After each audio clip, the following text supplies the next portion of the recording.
guys, kembali lagi bersama gua di Sakahayang Review. By the way, apa kabar para penonton setia Sakahayang? Masih ingat dong dengan film Exorcist yang pernah kita bahas sebelumnya? Kalau yang udah lupa, kalian bisa cek saja linknya di pin komentar dengan thumbnailnya yang ini. Dimana kali ini Sakahayang akan membahas sequel lanjutan dari film Exorcist yang berjudul The Exorcist 3 tahun 1990. Loh, kok langsung yang ketiga? Yang keduanya mana? Karena versi kedua sangat kurang, gak perlu bingung karena gak dibahas pun masih sangat nyambung. Terlebih sequel keduanya benar-benar kurang dan ceringe. Oke lah, karena udah dijelasin, mending kita langsung saja ke pembahasannya. Dan jika kalian suka dengan channel ini seperti biasa, silahkan subscribe aja biar gak ketinggalan video menarik lainnya dari Sakahayang. Sequel lanjutan ini diawali dengan diperlihatkannya seorang pastor kolot yang termenung sambil memperhatikan tangga di pinggiran apartemen bedeng. Son of a bitch!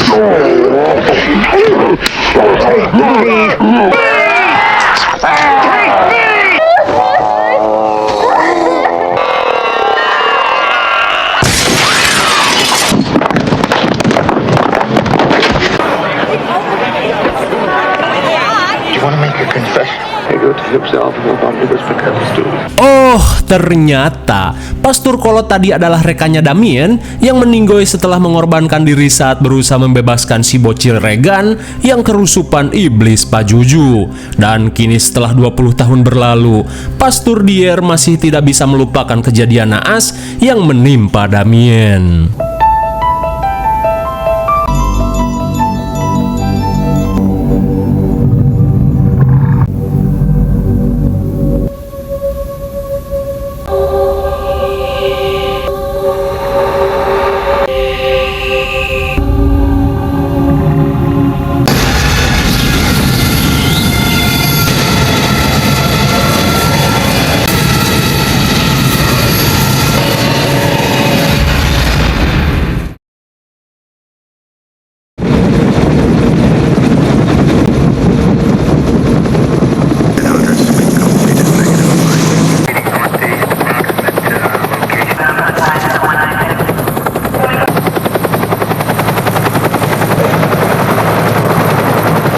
Kemudian, scene beralih dengan diperlihatkannya proses penyidikan yang dilakukan skuad kepolisian setelah banyaknya ditemukan kasus pembunuhan dengan kondisi korban yang tanpa kepala.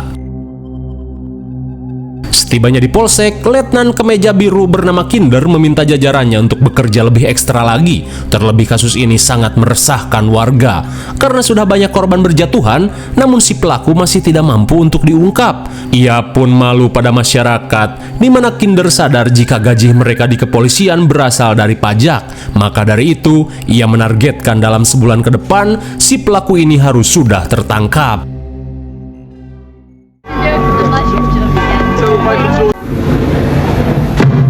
Yes. I have Kemudian, scene berakhir pada seorang pendeta sepuh bernama Kanavan, di mana ia akan mendengar pengakuan dosa dari jemaatnya yang sudah tua renta bernama Nina.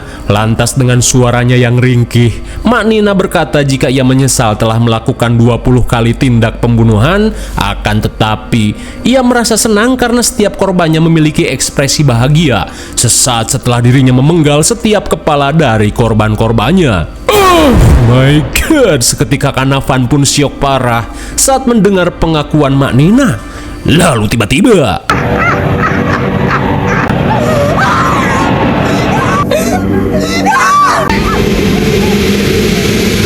sungguh malang, pendeta Kanavan pun harus menjadi korban berikutnya. Namun ada yang janggal, apakah logis seorang nenek-nenek mampu melakukan tindak kopet semacam itu?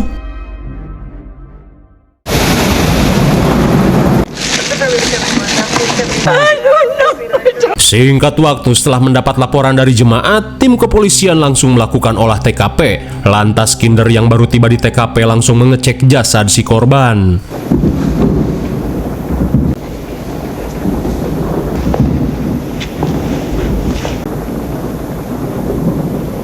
Sontak Kinder pun syok parah saat dirinya lagi-lagi mendapati korban dengan keadaan tanpa kepala. Ia pun yakin jika orang yang melakukan semua ini adalah psikopat yang sama.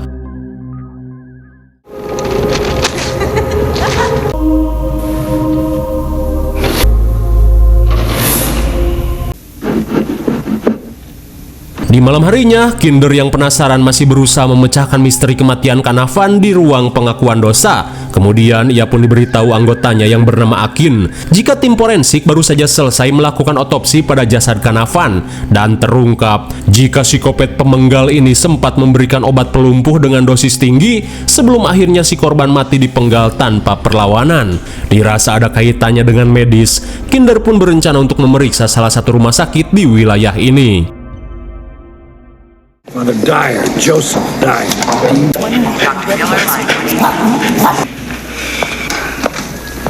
Di keesokan harinya, Kinder yang melakukan penyidikan sekalian saja menjenguk Pastor Dier yang harus dirawat setelah mengalami asam urat kronis. Rupanya Pastor Dier dan Kinder sudah sohiban sejak kejadian aneh yang menimpa si bocil Regan. Lantas sambil ngudud maknyum, Dier menanyakan perkembangan kasus kopet yang marak terjadi saat ini. Tak ingin membuang waktu, Kinder pun langsung pamit untuk melanjutkan proses penyidikannya. Bisa kita lihat jika patung buntung ini seolah menunjukkan sesuatu yang akan terjadi di rumah sakit ini. Kinderman.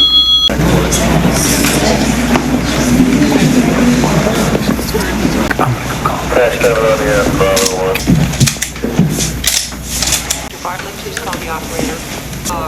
EKG stat to ER. Singkat waktu di keesokan harinya, Kinder pun lemas saat mendapat kabar kematian Dier. Sambil menahan tangis, Kinder berusaha mengecek kondisi sahabatnya ini.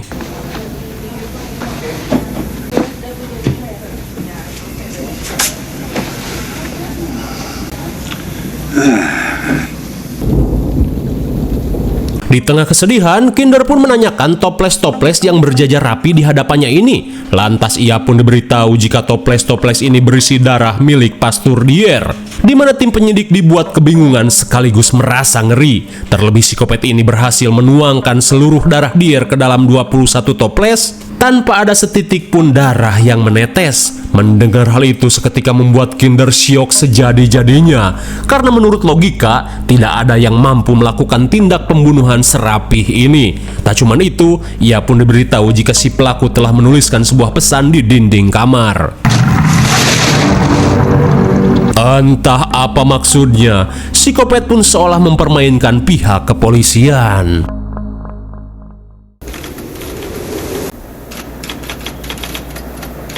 Boy, Father Helix. Clearly some. Di malam harinya, Kinder yang melanjutkan penyidikan terlihat menemui seorang petinggi gereja bernama Riley guna menanyakan kasus apa yang pernah ditangani oleh mendiang Canavan dan Dier. Terlebih Kinder merasa heran karena akhir-akhir ini psikopat pemenggal ini seolah menargetkan pendeta dan pastor sebagai korbannya. Mendengar hal itu, Riley berkata jika Canavan dan Dier sama sekali belum pernah menangani satupun kasus yang serius.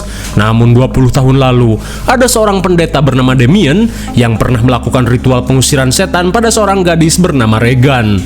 Hingga di tengah obrolan, seketika Kinder heran saat mendengar suara bisikan dari arah lain.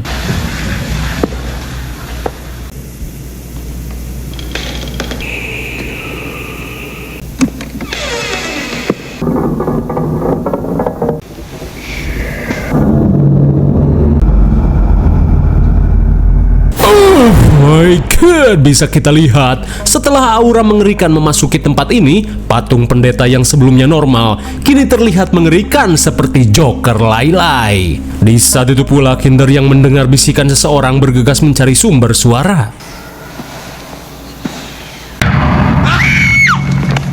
Curig teh. Lagi tegang-tegang, asisten Riley yang rempong tiba-tiba muncul. Hingga saat lampu kembali menyala, Kinder langsung menghampiri Riley dan mulai berteori. Meski tak manuk akal, namun ia curiga jika psikopat ini mungkin saja ditunggangi oleh iblis jahat yang sangat membenci para pemuka agama. Dirasa ada benarnya, Riley pun memberitahu jika sebelumnya ada seorang pendeta bernama Paul yang sempat menangani kasus pembunuhan yang disebabkan oleh kerasukan iblis.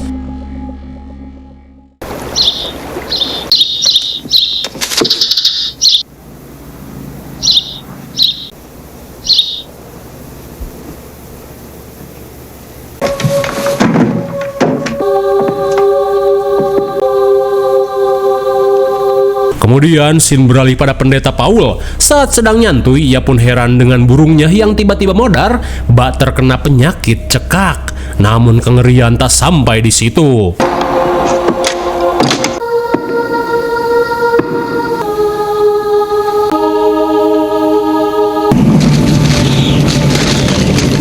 Seketika Paul merasakan firasat buruk yang sedang terjadi di kota ini. Kembali pada Kinder, di mana kali ini ia menemui seorang dokter kepala bernama Wilson, yang mana menurut informasi ada seorang pasien gelo yang dirawat di ruangan khusus rumah sakit ini setelah kejadian mengerikan 20 tahun lalu. Dirasa ada hubungannya dengan kasus saat ini, Kinder meminta izin untuk menemuinya. Mendengar hal itu, dokter Wilson berkata jika pasien ini bisa dikatakan yang paling aneh di antara pasien lainnya karena tingkah lakunya memang bukan seperti manusia biasa. Lantas meski cukup beresiko, Wilson pun mempersilahkan Kinder untuk mengeceknya demi kepentingan hukum. It's a wonderful life. Betapa syoknya Kinder saat wajah pasien ini sangat mirip dengan Pastor Damien di film pertamanya. Di tengah rasa syok, Kinder menanyakan siapa identitas pria ini yang sebenarnya.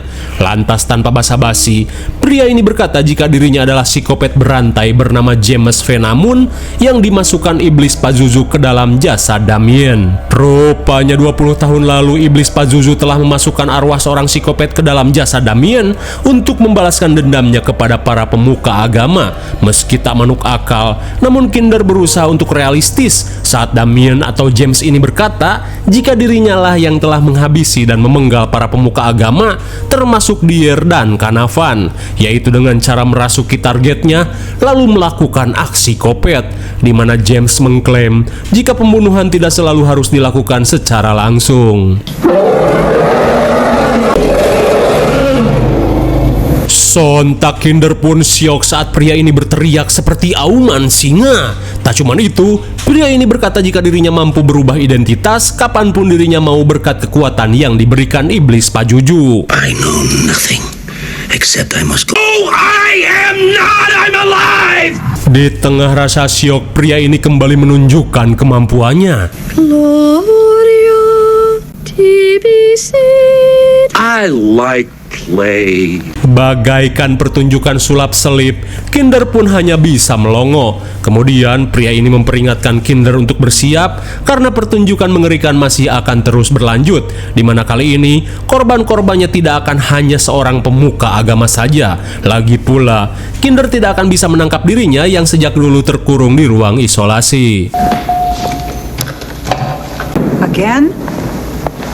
Sesaat kemudian, Kinder meminta bawahannya untuk memperketat penjagaan di area rumah sakit.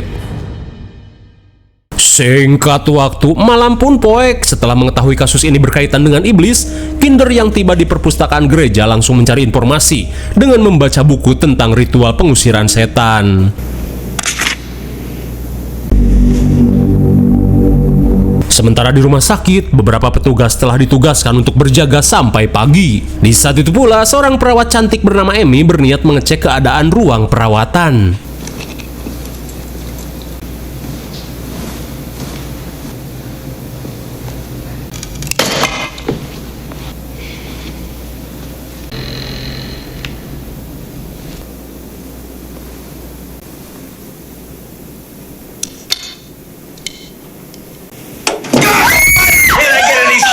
Eta si gobloy, hampir saja Amy jantungan setelah seorang pasien bernama Randy tiba-tiba terbangun. Lantas Randy yang amuk-amukan meminta Amy untuk keluar dari kamarnya.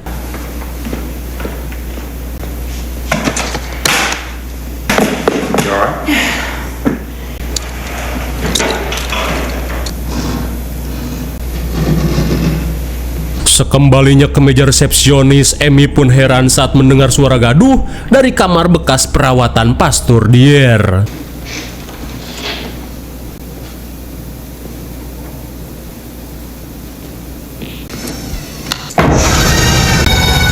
Oh my god, sungguh mubazir. Amy si perawat cantik harus modar dipenggal oleh sosok misterius yang tiba-tiba muncul dari kamar pasien.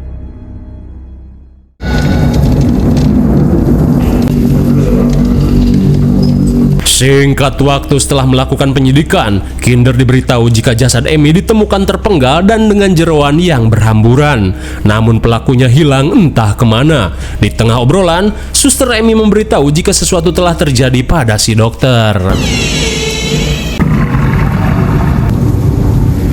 Entah apa yang sebenarnya terjadi, Kinder pun syok lagi saat mendapati Dr. Wilson tewas mendiskon umur. Di keesokan harinya, Kinder kembali menemui James yang masih anteng di dalam tubuh Damien. Lantas dengan bangganya, James berkata jika siapapun yang ia kehendaki pasti akan mati, termasuk si suster Amy dan juga si dokter, di mana ia sangat mengagungkan kemampuan yang diberikan oleh junjungannya, yaitu iblis Pajuju. Mendengar hal itu seketika membuat Kinder kebingungan bagaimana caranya menghentikan pembunuhan yang seperti teknik meraga sukma ini. Kemudian Kinder diperingatkan untuk bersiap karena besok dirinya akan kembali beraksi dengan target yang akan membuat Kinder menyesal selamanya. Di keesokan harinya, Kinder terlihat memperhatikan para pasien yang dirawat di rumah sakit ini. Ia pun takut jika salah satu dari mereka mulai dirasuki arwah psikopat James.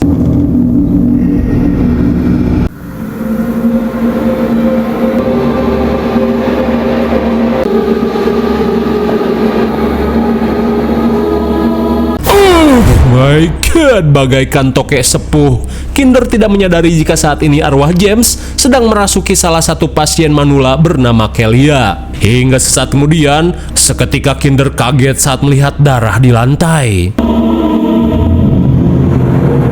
Sontak Kinder pun kaget saat mendapati seorang suster yang tewas dengan hanya mengenakan cangcut. Rupanya baju suster ini dipakai oleh Kelia yang dirasuki arwah psikopat James. Kira-kira kemanakah Kelia pergi? Sesaat kemudian teringat dengan perkataan James, Kinder yang merasakan firasat buruk bergegas untuk pergi ke rumah putrinya.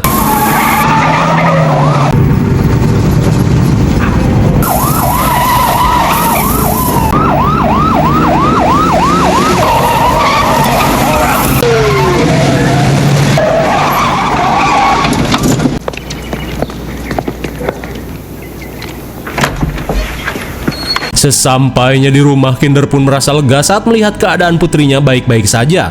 Lantas, istrinya yang bernama Mary berkata jika dirinya kedatangan seorang suster sepuh dengan keadaan linglung. Dirasa itu perbuatan James, Kinder yang penasaran langsung mengeceknya. She says, "When is it bedtime?"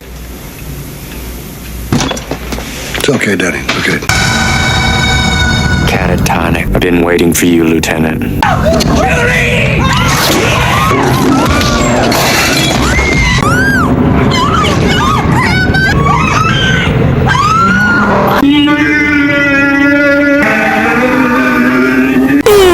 My God, untung saja Julie masih bisa diselamatkan sebelum kepalanya buntung digunting.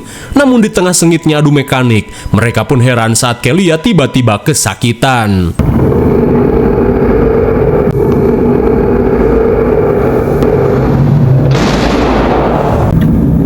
Well, I must say,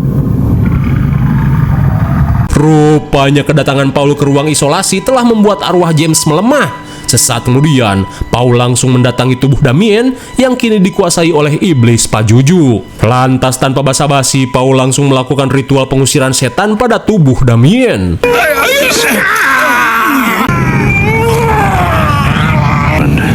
Who trusts in you? Fortified tower in the face of the enemy. Blood in heaven.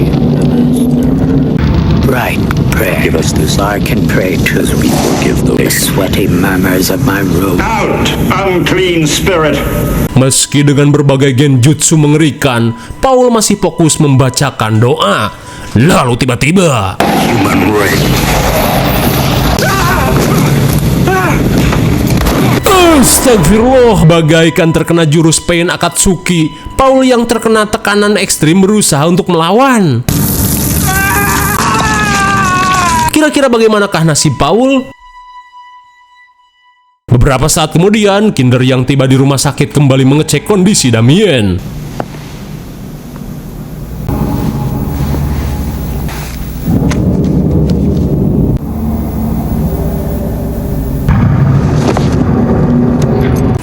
Betapa syoknya Kinder saat melihat kondisi Paul yang sangat mengenaskan. Dirasa tidak ada cara lain, Kinder yang muak berniat melakukan cara terakhir, yaitu dengan menghabisi tubuh Damien.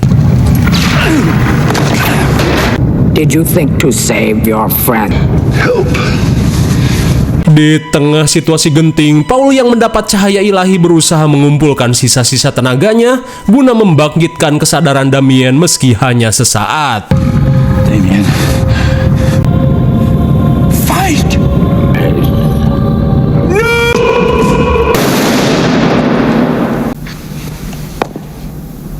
Akhirnya, berkat pengorbanan Paul dan juga kesadaran Damien yang hanya sementara, telah membuka celah untuk Kinder menghabisinya. Dan kini tubuh Damien yang dijadikan wadah akhirnya bisa dibebaskan.